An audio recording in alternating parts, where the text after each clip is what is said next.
നമസ്കാരം. ഞങ്ങളുടെ ചില വീഡിയോസ് കണ്ടിട്ട് കണ്ണൂരുള്ള രതീഷ് എന്ന് പറയുന്ന ഒരു ചെറുപ്പക്കാരൻ വിളിച്ചു. അദ്ദേഹത്തിൻ്റെ പെങ്ങളെ കാണാതെ പോയിട്ട് 1 വർഷമാകുന്നു. ഇതുവരെ കണ്ടു കിട്ടിയിട്ടില്ല. ഈ വീഡിയോയിൽ ചില ഭാഗത്തൊക്കെ അവ്യക്തമായി ഉണ്ടെന്നൊരു തോന്നൽ. അപ്പോൾ ഞാൻ ആ വീഡിയോ വീണ്ടും അതിൻ്റെ ഒറിജിനൽ വീഡിയോ വീണ്ടും അയച്ചു കൊടുത്തു. ഫോട്ടോസൊക്കെ അയച്ചു തന്നിട്ട് ഞാൻ ആ വീഡിയോ എടുത്തിടത്തൊക്കെ പോയി അന്വേഷിച്ചു.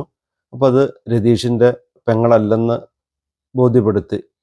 വീണ്ടും പല വീഡിയോസ് കാണുമ്പോൾ രതീഷ് ഇങ്ങനെ വിളിച്ചുകൊണ്ടിരിക്കുന്നുണ്ട്. അപ്പോൾ രതീഷ് പറഞ്ഞു, കാണാതെ പോയ പെങ്ങള് എന്തോ ഒരു ഡിപ്രഷൻ്റെ പേരിൽ വീട്ടിൽ നിന്ന് ഇറങ്ങിപ്പോയതാണ്.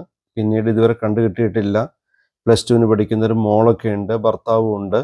അപ്പോൾ എങ്ങനെയെങ്കിലും നമ്മുടെ യൂട്യൂബ് ചാനലിലൊന്ന് കൊടുത്ത് ഒന്ന് കണ്ടുപിടിച്ച് തരാൻ പറ്റുമോ എന്ന് ശ്രമിക്കാൻ പറഞ്ഞു. അപ്പോൾ ഈ വീഡിയോ കാണുന്നവർ സ്ക്രോൾ ചെയ്ത് വരുന്നുണ്ട്.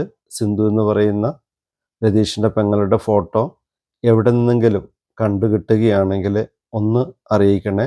ഞങ്ങൾ വന്ന് കൂട്ടിക്കൊണ്ടുവന്നോളാം.